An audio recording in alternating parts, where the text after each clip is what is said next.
Saya Yuna Mufira dan saya Nurul Aini. Nah, di sini saya akan menerangkan sedikit mengenai asam basa dan indikator alami.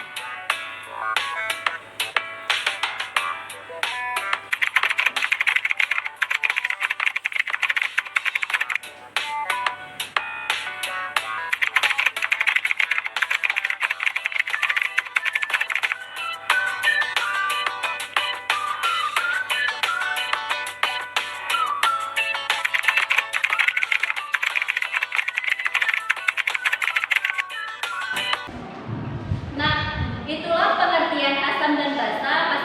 Pastinya kawan-kawan sudah tahu mengenai asam dan basa itu apa. Di sini kami menggunakan indikator alami. Yang pertama ada bunga kembang sepatu dan kunyit bubuk. Nah, di sini kami ada larutan. Yang pertama ada jeruk nipis, air kapur, air cuka, air garam, air sabun, dan air putih. Yang akan dijelaskan oleh anggota kelompok saya. Yang pertama ada Yumna Mafira, dia menjelaskan tentang jeruk nipis. Yang kedua ada Alfiana Mauliza, dia menjelaskan tentang air kapur. Yang ketiga ada saya, Siti Nurhaliza, menjelaskan tentang air cuka. Yang keempat ada Umi Kalsum, dia menjelaskan tentang air garam. Yang kelima ada Nurul Aini, dia menjelaskan tentang air sabun. Dan yang terakhir ada Sakumah, dia menjelaskan air putih. Mari melihat video praktikum ini. Jadi yang pertama saya akan menuangkan bunga kembang sepatu, larutan bunga kembang sepatu ke dalam larutan jeruk nipis.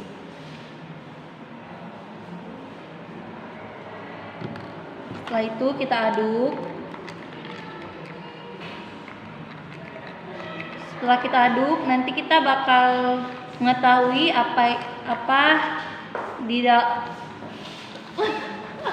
Apakah ini asam?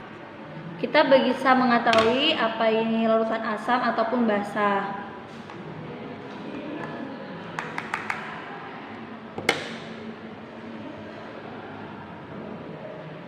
Dan yang kedua, saya akan memasukkan bahan indikator kunyit ke dalam larutan jeruk nipis. Secukupnya saja.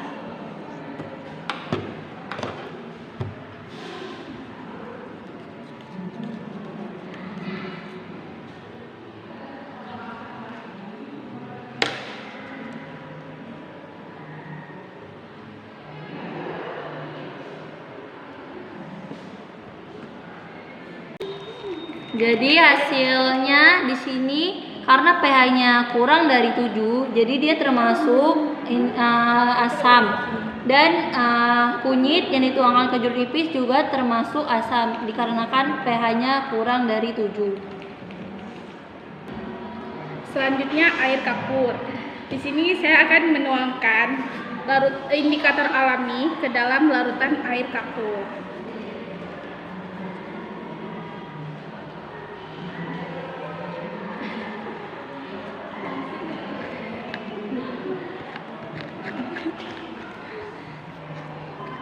Dan yang kedua, indikator alami berupa kunyit juga dimasukkan ke dalam larutan air kapur.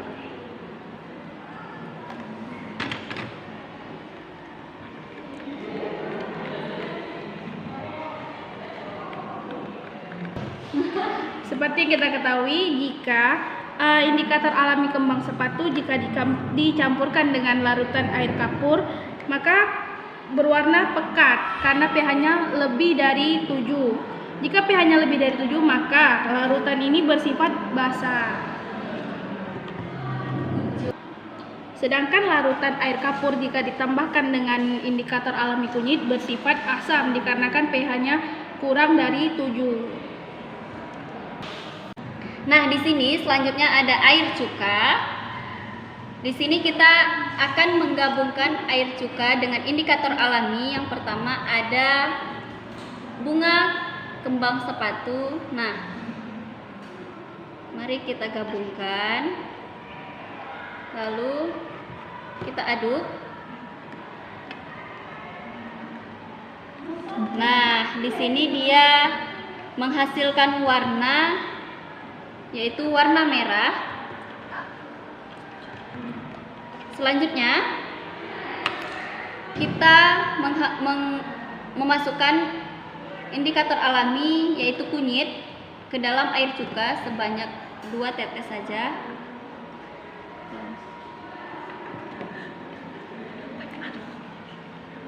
Nah, kita aduk.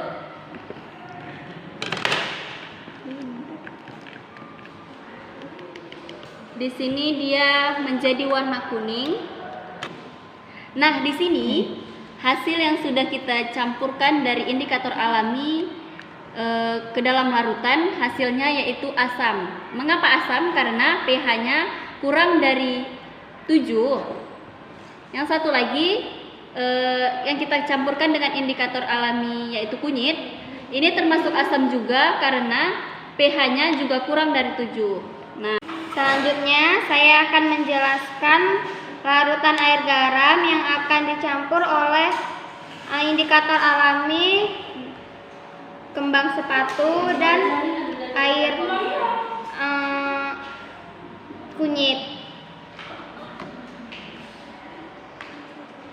Yang pertama, saya akan mencampurkan air garam dengan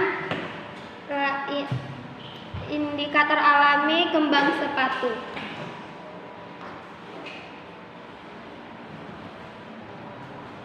Aduk.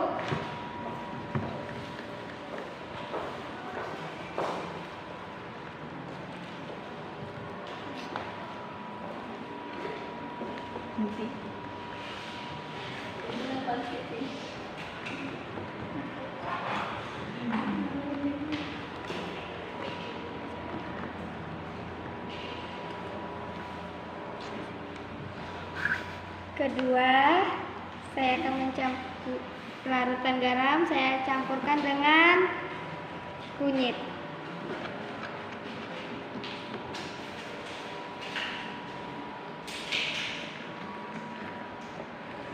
Diaduk.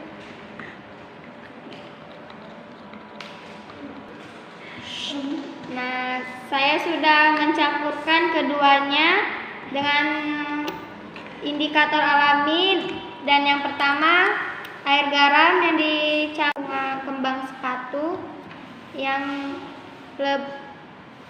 larutannya lebih dari 7 yang bersifat basah. Dan yang kedua, larutan yang air garam yang saya campur dengan indikator alami kunyit, pH kurang dari 7 yang dinamakan asam. Selanjutnya air sabun akan dicampurkan dengan indikator alami, yaitu bunga kembang sepatu dan air kunyit. Yang pertama, air sabun dicampurkan dengan air kembang sepatu, diaduk-aduk.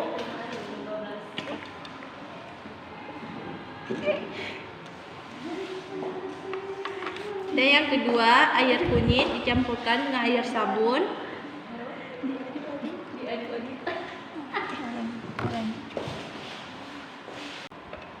Setelah dicampurkan air sabun dengan air kembang sepatu, jadilah asam karena pH-nya campur air sabun sama air kembang sepatu, jadilah warna hijau, jadi netral. Jadi karena pH-nya nggak lebih nggak kurang. Selanjutnya air sabun dicampur sama air kunyit, jadi warnanya. Selanjutnya air sabun dicampur sama kunyit, jadilah warna oranye. Jadi bersifat asam karena pH-nya kurang dari 7. Selanjutnya kita akan mencampurkan larutan air biasa dengan indikator alami, yaitu yang pertama indikator alami kembang sepatu dan indikator alami kunyit. Sekarang kita akan mencampurkan air biasa dengan indikator alami yaitu kembang sepatu.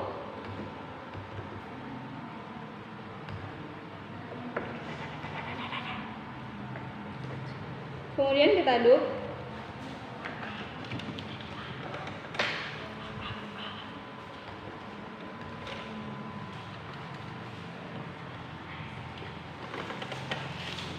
Kemudian yang kedua, kita akan mencampurkan indikator alami kunyit dengan air biasa.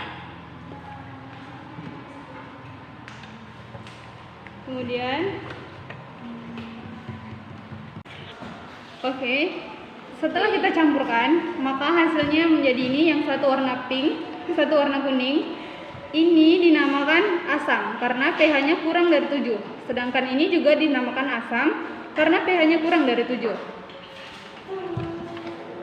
Maka kesimpulan praktek kami pada hari ini, jika larutan jeruk nipis dicampur dengan larutan indikator asli kembang sepatu, maka hasilnya akan menjadi asam. Dan jika jeruk nipis dicampur dengan kunyit, maka larutannya menjadi asam. Yang kedua, air kapur. Jika air kapur dicampur dengan indikator alami kembang sepatu, maka hasilnya basa. Jika dicampur dengan indikator asli kunyit, maka hasilnya asam. Yang ketiga, air cuka. Jika air cuka dicampur dengan indikator alami kembang sepatu, maka hasilnya asam, dan dicampur dengan indikator asli kunyit, maka hasilnya juga asam. Yang keempat, air garam. Jika larutan kembang sepatu dicampur dengan air garam, maka hasilnya asam. Dan jika dicampur air garam dengan larutan asli kunyit, maka hasilnya asam juga. Yang kelima, air sabun. Jika air sabun dicampurkan dengan larutan asli kembang sepatu, maka hasilnya basa. Jika dicampur dengan larutan asli kunyit, maka hasilnya asam. Yang keenam, air putih atau air biasa. Jika dicampurkan dengan indikator asli kembang sepatu, maka hasilnya asam. Dan jika dicampur air putih dengan kunyit, maka hasilnya asam. Sekian dari hasil praktikum kami tadi, semoga